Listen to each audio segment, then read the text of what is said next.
We were here. Loading it. Yes, everything's ready. I'll take it.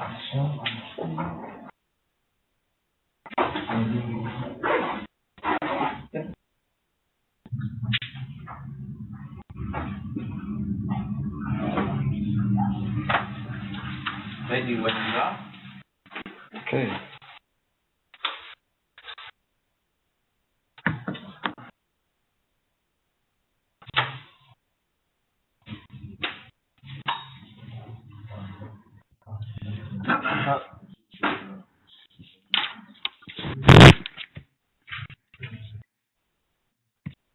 I think we talked about that. So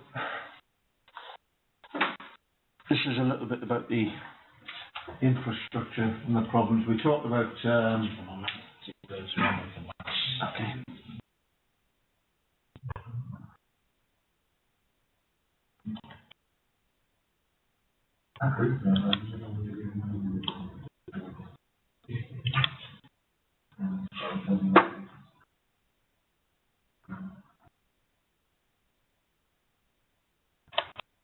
Okay. Excellent. So we are ready.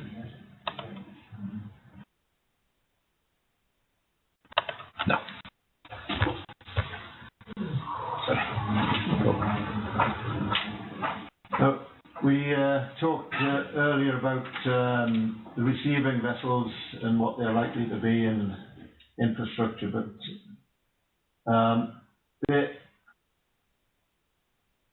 the UASC vessel there is typical of one of these very large container ships, which, as I said earlier, one of them has already been ordered with LNG as a fuel, or as the option of LNG as fuel. The Torque Maritime vessel in the centre there, they have two new vessels building currently to use LNG as a fuel to take cargo from Florida to Puerto Rico on a regular line of service, and this is typical of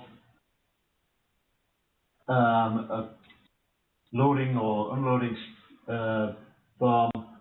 If I remember rightly, that's Rotterdam, and 3 tanks here just sat there waiting, warming the gas up quite nicely because it's never used quick enough. And I don't know why, but the gate terminal in Rotterdam doesn't seem to care whether the gas is warm or not, because a lot of their requirement is they'll vaporise it in any case and send it into the gas main. But sometimes you're loading gas from Rotterdam at -155. It's a problem. The best time to load gas in Rotterdam is if they've just had a LNG carrier come in and put some nice cold gas in, and you get a good slug of cold gas. But if you get it out of the tanks, it's warm gas, and that's a problem.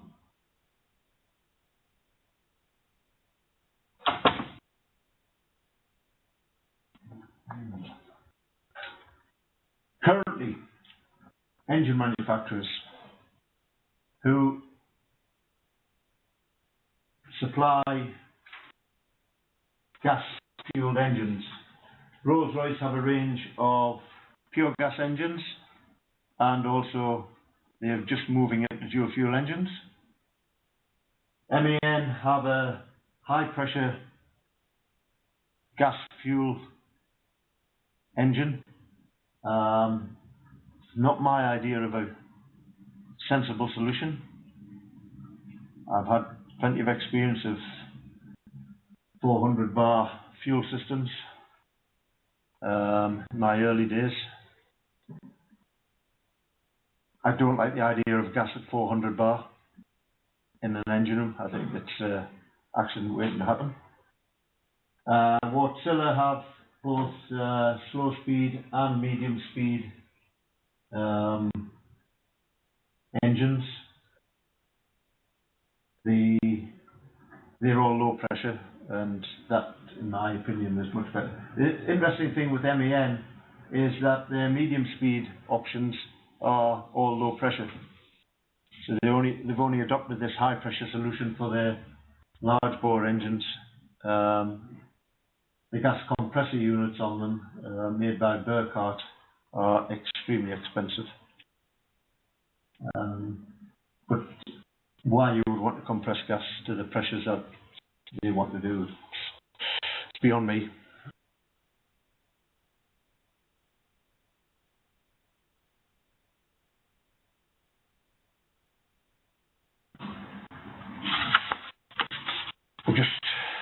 Yeah.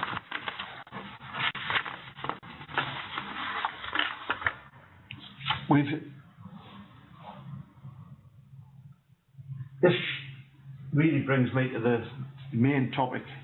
How do you design for all of these occurrences, requirements, and how do you start?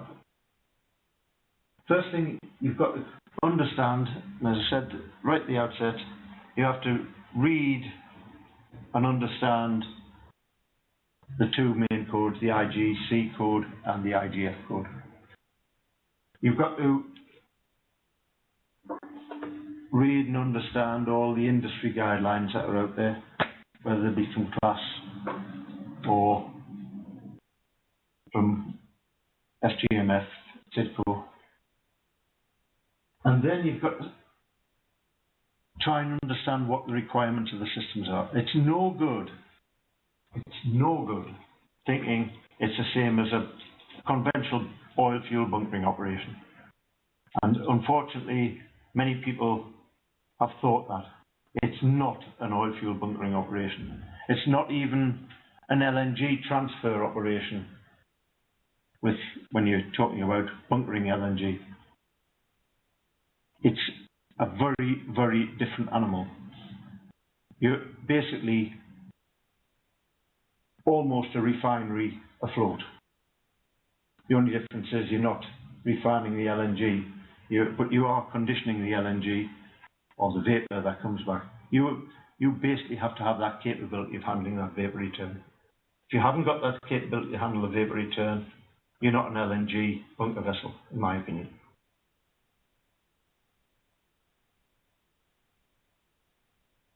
There's 1,001 studies you've got to do. That every bunkering operation between two vessels, you've got to carry out a hazard. You've got to do a HAZOP before you can even start the operation. It's not a case of connecting the hoses up and saying, right, start pumping. You've got to go through the full hazard scenario. You've got to check that all the necessary safety precautions are in place. It's not a simple operation. And it's no good thinking it is, because it isn't. And that goes through the whole design process as well. It's not a conventional thing. You're supporting cargo tanks of up to 9,000 cubic meters. Type C cargo tanks of up to 9,000 cubic meters. They'll weigh in excess of 1,200 tons of 9,000 cubic meter tanks. Steel weight alone. You've got to support that and transfer those loads into the vessel's hull. You've got to, as part and parcel of that, you've got to think about your thermal loads in those supporting structures. You're talking about cargoes of minus 162 and the thermal transfer down those supporting structures into the vessel hull. If you get any thermal load into a Lloyd's grade A steel or equivalent, you're going to get cracks. You've got to understand where you need to put high nickel seals in. You've got to understand how to transfer those loads. It's essential that you carry out full FEA for all the vessel motions, thermal loads, the lot. Insulation is another thing altogether. there's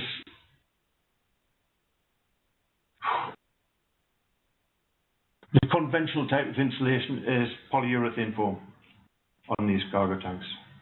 There are some very, very sophisticated insulations similar to what they're using on the shuttle and things like that, which you can fit, and where a polyurethane foam might be typically 400 millimeters to limit your boil-off rate to a reasonable level. These aerogel type insulations would be, instead of 400 millimeters, would be 40 millimeters. So that in itself, that saving in insulation thickness can be of a great advantage, because it means you can bring the beam of the vessel in. You can increase ballast tank sizes. There's all sorts of savings you can make that, but then the cost of the insulation is higher than the cheap polyurethane, but the cheap polyurethane is not as effective.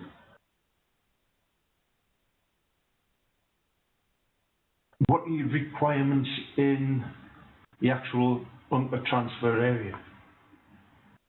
Can you think of anything that you might have to do over and above what you'd normally do?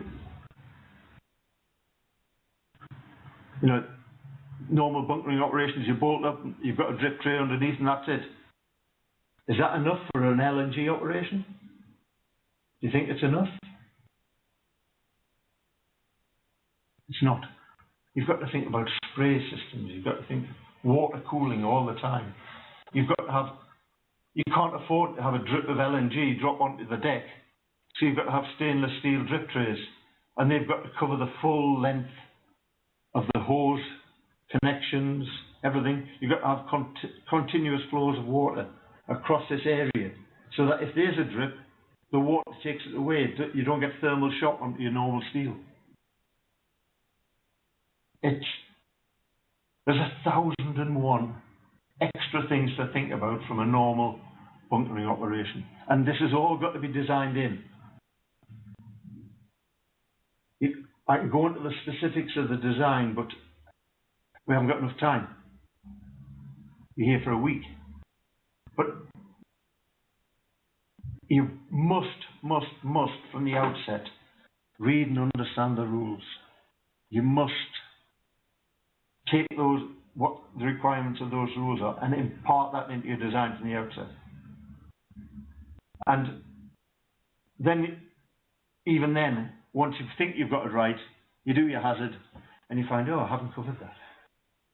And you do a hazard, correct what you've done, then you do a HAZOP, and then somebody else from the terminal operator or the vet, oh, you haven't covered that, so you back round the loop again.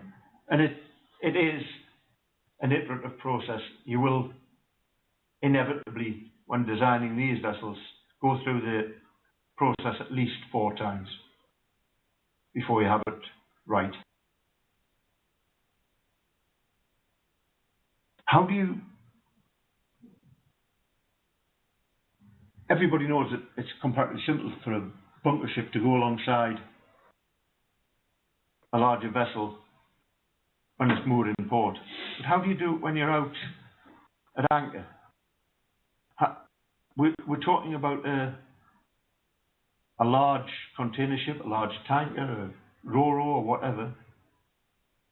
It's at anchor. How do you get yourself alongside it safely, moored up, hold position, while you're doing all these connections with LNG hoses?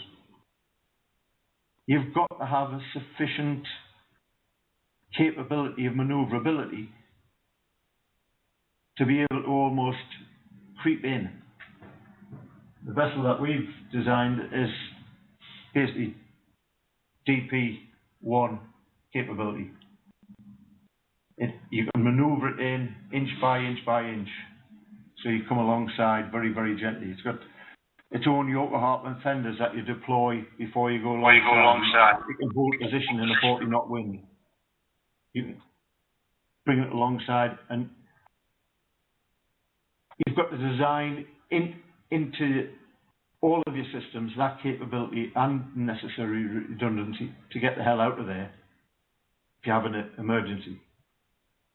One of the things to consider when you're doing these bunker operations is when you moor up, always point the bow to a position of safety. It's no good, absolutely no good, being on a ship and pointing the bow towards the land and if you have an emergency. Because that means you're going out blind, effectively. Point to a position of safety so that when you break away, you can go. Azimuth off, you just steam away. How do you consider fire? It's not good enough just to think of a conventional gas ship approach where you've got a sprinkler system and what have you if you have a leak. You've got to think out of the box. You can't just think of as it says in the IGC code, 2 litres per square metre per minute or whatever the figure is, I can't remember off the top of my head. It's not good enough. Because if you're going to have a fire, it's going to be a concentrated fire. It's not going to be a global fire. It's going to be a concentrated fire. You need to be able to hit that fire hard and hit it well. If you have a leak, and a major leak, you need to be able to put copious amounts of water on that leak so it doesn't structurally damage the ship. So you've got to think of fire cannons instead, or as well as the sprinkler system. You've got to think outside the box. Don't be governed by this, just comply with it. Think of something outside the box.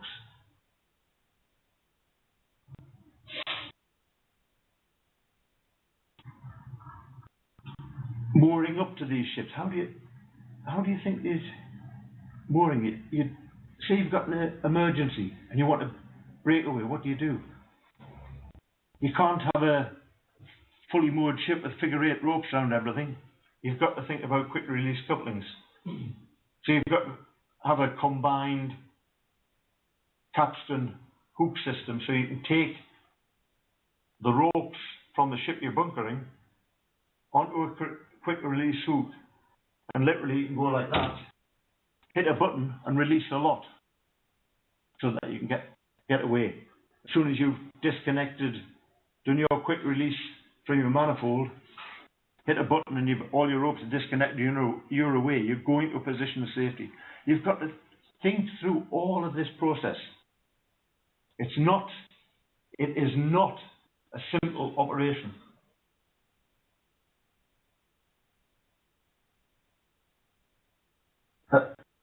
Evacuation.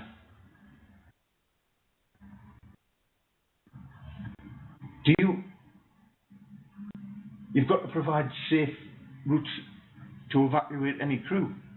If you have an incident, or places of refuge.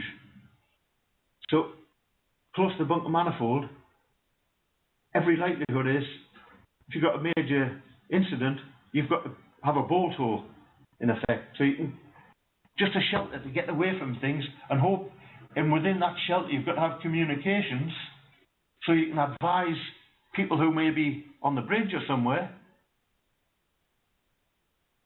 what the problem is, and what you were Johnny on the spot when you're there. And the bridge may not be able to see a thing for frost haze, but if you're on the spot, you can at least advise them. You've got to think of the communications. You've got to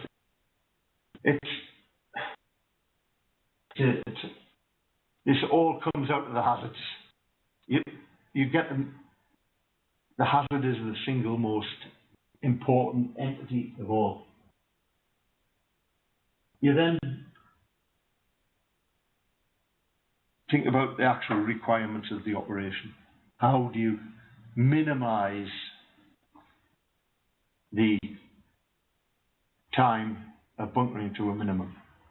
Conventional oil fuel bunkering, you could think, well, half an hour after the bunker barge is alongside, you start your bunkers. Half an hour after it's finished, you send all the paperwork and the barge is gone. It won't happen that quick with an LNG operation. It's probably an hour either side. But there are ways that you can speed it up. You've got to have a standard prescriptive form that you can send on before you arrive almost. So you can get the receiving vessel to complete this checklist. Have you got this, that and the other? And hopefully by the time you get there, they've completed the checklist and they've ticked every box and they said, great, we're tied up, we can start. It's important that you've got this checklist because that's your verification that it's going to be a safe operation.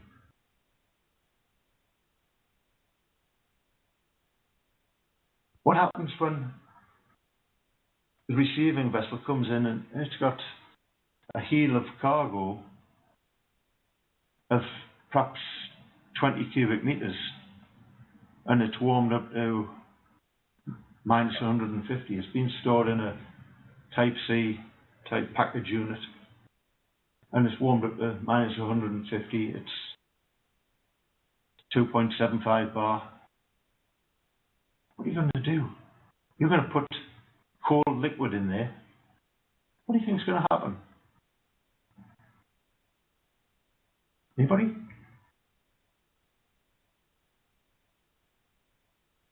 Huge, huge vapor return. Massive volumes. How do you handle it? How do you think you handle that huge volume of vapor return? It's absolutely massive. You're putting something in minus 162 and minus 150. It just will fill this room in seconds. How do you handle that vapor? How do you design a system to handle that vapor return?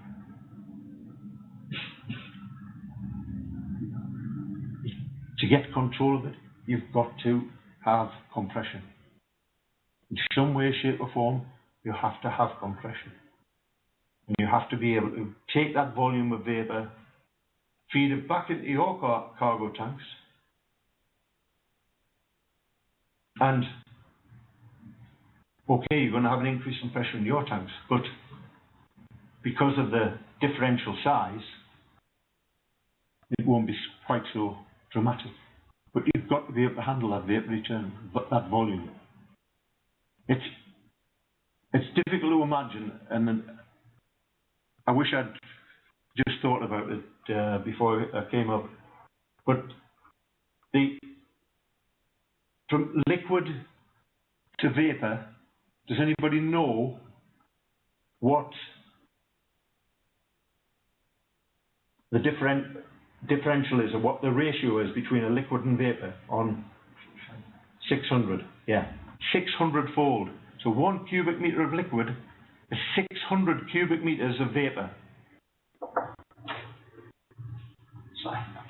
So if you've got 600 cubic meters of vapor all of a sudden coming down a pipe, that's an awful lot you've got to take care of. And the only way to do that is, as I say, into a compressor, into your cargo tanks. Fortunately, your cargo tanks, if they're not full, have a bit of capacity to absorb that vapor. But if your cargo tanks are full, you've only got 5% of your capacity in the vapor space. If cargo tanks are empty or half full, you've got 50%, so you've got 3,500, 4,000 cubic meters in case of the vessel that we were discussing earlier. So that's not so bad. Divide that, take 3,600 divided by 600. Oh, that's not so bad. I've got 6 tons of liquid I can boil off. It's equivalent. 6 tons of liquid is 3,600 tons of vapor. 30,600 cubic metres is there. See, you have to be able to understand how you handle this vapour return. It's the biggest single problem in this whole LNG fuelling operation. It's the biggest single problem. If you don't understand that problem, you'll never ever have a successful bunkering vessel. You'll be limited in your capacities. You'll do it at very, very slow rates. And quite honestly, you won't be in business for very long.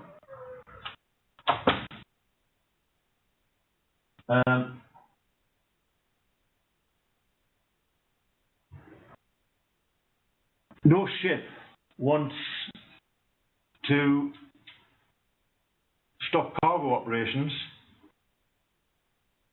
when you're doing an LNG bunkering operation.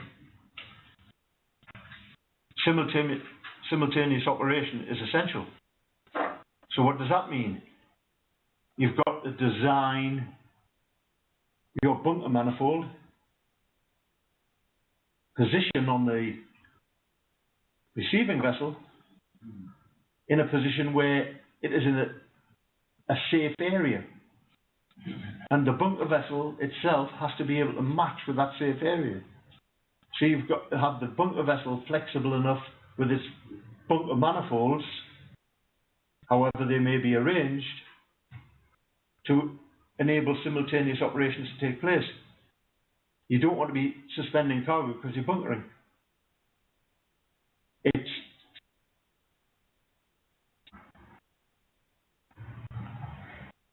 I'm going to say it's covered in the IGF code.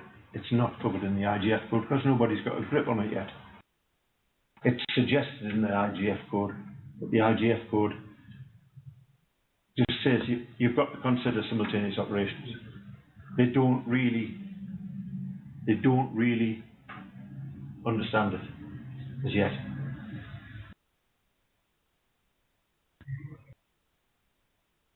Safety, ESDs, checklists and stuff.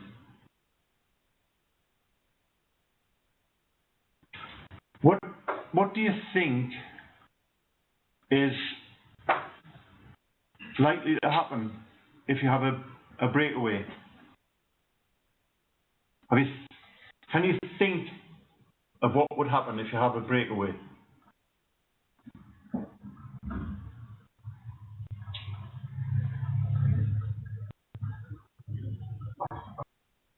See, if you have a breakaway and you have dry brake couplings, well, basically nothing happens.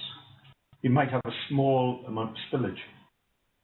If, as was shown earlier this morning, you have one of these Mickey Mouse bolted couplings and you snap a hose and you have a breakaway, well, to put it bluntly, you're up shit creek without a paddle.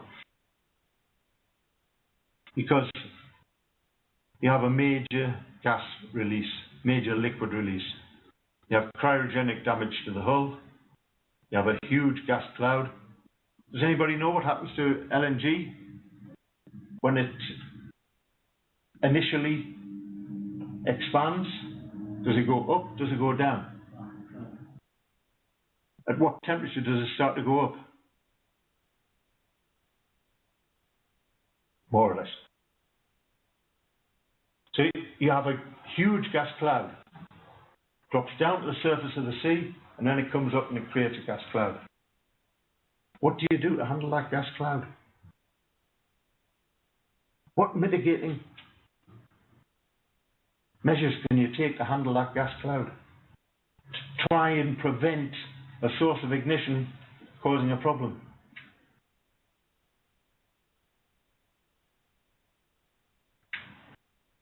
Yeah. I think that in case of when bunkering, a water curtain is used, sort of the cloud. In such a case, doesn't. A water curtain wouldn't do it. There's not enough volume in a water curtain. The water curtain is there for spillages. Water curtains are there for spillages. You've got to be able to drown the thing. You've got to create your own thunderstorm, in effect, without the flashes. The flashes wouldn't be much good in a gas cloud. you've got to create a torrential downpour. So big fire monitors are the answer. That happens, you've got a gas release, you need some big fire monitors to create your own artificial rainstorm. That serves two purposes. If there is a spark, it helps put it out, but additionally, it rapidly increases the temperature of the gas cloud and causes it to rise as quickly as possible to get the hell out of there, so it makes it safe.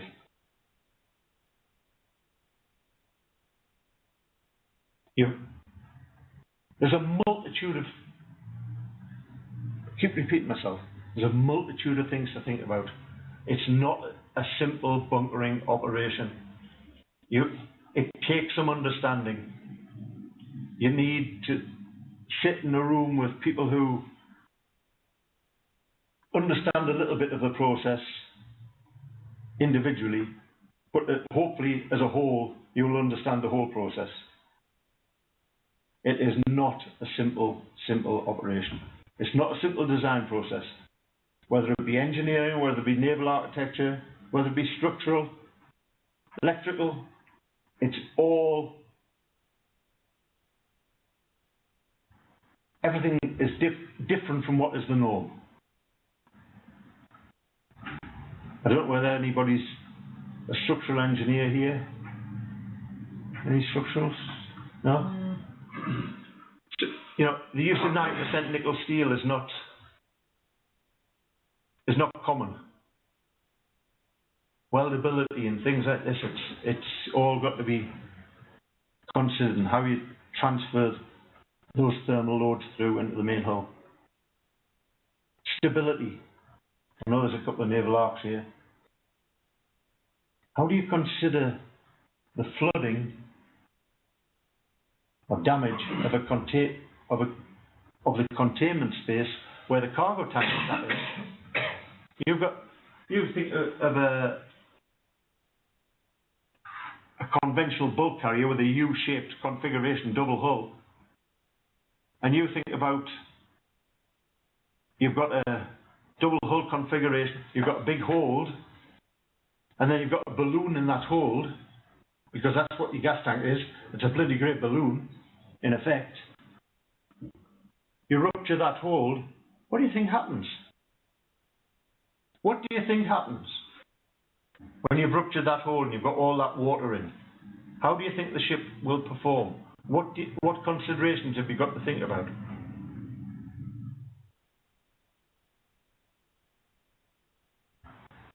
Warming.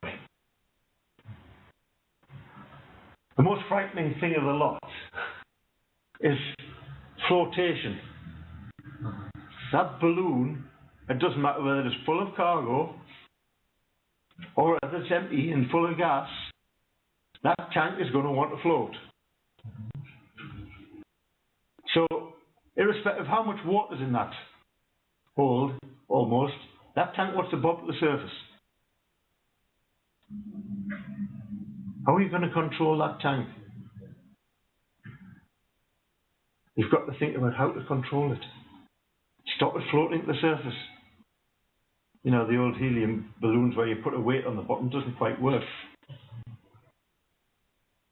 You've got to think, you've got to put restraining straps on. That restraining load has to be transferred back into the hull. Keep those tanks in position. And then hopefully you survive the damage in any case. So compartmentalisation is important as well, to keep the trim of the vessel right if you do have a damage in that area. Huge area. This, on the small vessel that we showed earlier, 100-metre long vessel, each cargo hold around about 35 metres long. A third of the length of the vessel. That's a third of the vessel. Consider the after. The forward hold's not so bad. It's more or less in the middle. Consider the after hold. You've put in 5,000 tons of water in there. What's going to happen? You know, it's going to trim away by the stern, isn't it? So you've got to be able to think, what do you do to mitigate that? How do you reduce that damage so that you keep at least preventing deck edge immersion? And it's all about getting the compartmentalization right. But the balloon helps you, because the balloon gives you buoyancy. So, yes, the weight of water pushes you down, but that buoyancy in the cargo tank, whether it be full or empty, because anybody know what the specific gravity of LNG is? Gravity? Specific gravity of LNG? 0.47. Sorry? 0.47. Yeah, 47 is probably the heaviest, around about 0.43, 0.45. We use 0.45 now with calculations because it's midstream. But it's a lot less than water, isn't it? And even that 0.45, 0.47, plus the weight of the cargo tank is still buoyant. It's still a buoyant, whether it be full or empty, it's still a buoyant balloon, that tank. So that cargo tank, as long as it's properly held in position, gives you buoyancy and prevents the sinkage, or helps prevent sinkage. So it helps you satisfy the requirements of stability. But again, it's something you have to consider. How do you transfer those buoyancy forces back into the hull to prevent the tank just floating off and taking away your environmental cover? Taking away your main deck in some designs. Don't want that happening. So it's all I can say in reality is there's a lot of things to consider. There's no one mind knows it all. You need to have a team of knowledgeable individuals to do this operation.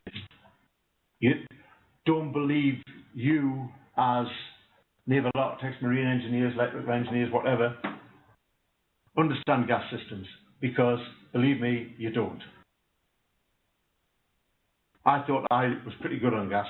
I haven't sailed on gas ships for 10 years. I don't know anything about gas systems compared to the gas experts. You must rely on those gas experts for the gas system process. All about ships. They don't know anything about ships, quite funnily enough. They don't know a damn thing about ships. They're lost. But they do know about gas systems. So you've got to work together. You've got to get your gas system engineer to work with you. And if you get them to work closely enough with you, you end up with a good product. It's really, really important. And, you know, last of all, communication. If you're going to do one of these projects, going to be involved in one of these projects, don't split yourself into 5 different rooms, one for each discipline. You're all in one room, all in one area, and you all talk together. Because if you try and do it independently, you back up that creek without a paddle.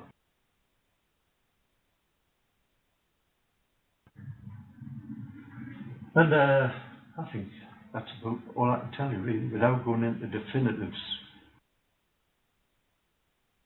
I welcome any questions. Okay, that's fine. Let us see from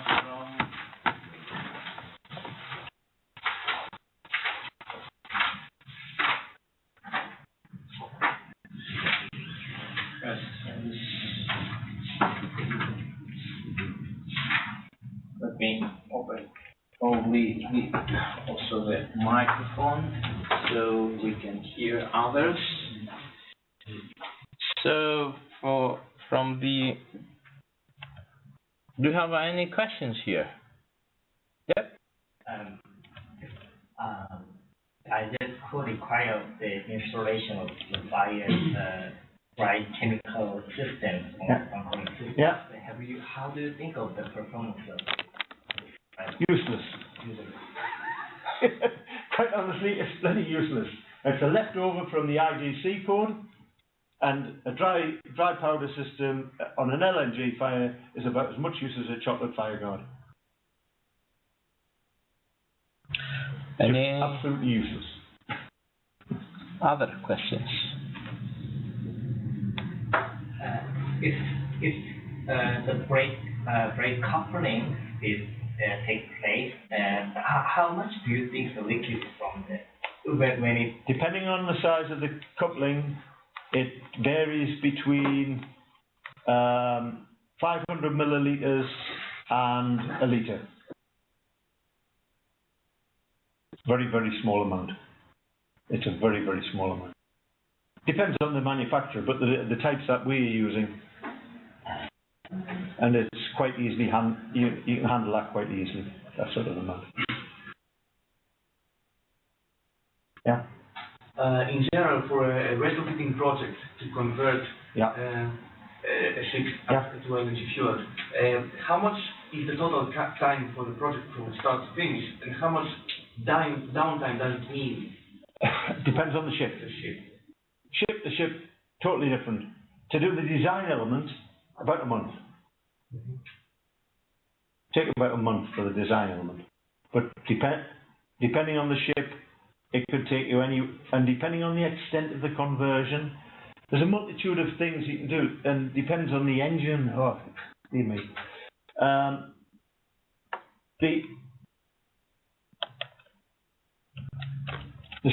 The design element, as I say, about a month.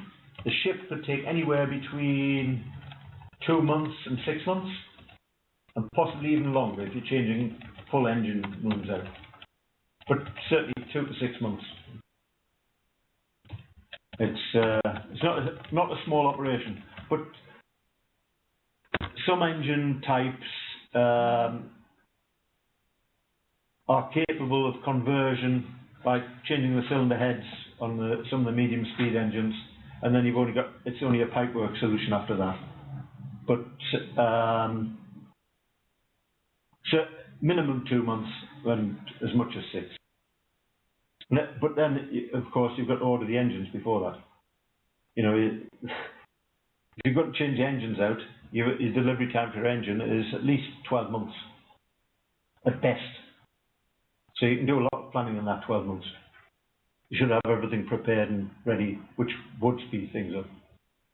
Hopefully you've thought on to book the dry dock. Yeah.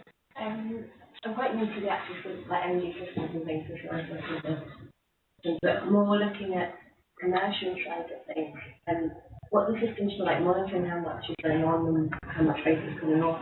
Yeah. Like heavy fuel oil, there's disputes. Yeah. Well, there's one thing I can guarantee: there's going to be disputes. Yeah. Absolutely guarantee it. For the simple reason it's comparatively easy to measure the liquid. The vapor phase return is a totally different kettle of fish. Totally different. Vapor phase return is there's several devices which are claimed to accurately measure. Unfortunately, I don't believe in the accuracy of too many of them. The best single way is to measure your differential pressures from start to finish in the cargo tanks and do a calculation. That's the best way. I'm not convinced of any of these fancy turbine meters and everything that say, oh well, it's been coming back at 2 cubic meters in a second. And, yeah, well, all right, I'll believe it. But you know, it's like you know how you at home the electric meter's got this little disc that whizzes round 20 to the dozen, and you think I've never used that much electricity, and you just but you are. Well, that's accurate. These little whirligigs that they use for gas, they've got too much clearance on either side. It's not a magnetic. They're relying purely and simply on flow to turn this turbine. And inaccuracy, just born. Some claim to be better than others, but there's going to be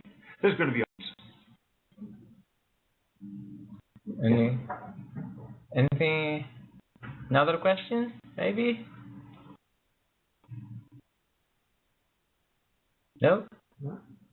So, anything from the students?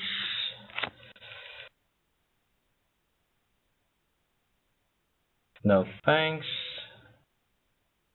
Okay.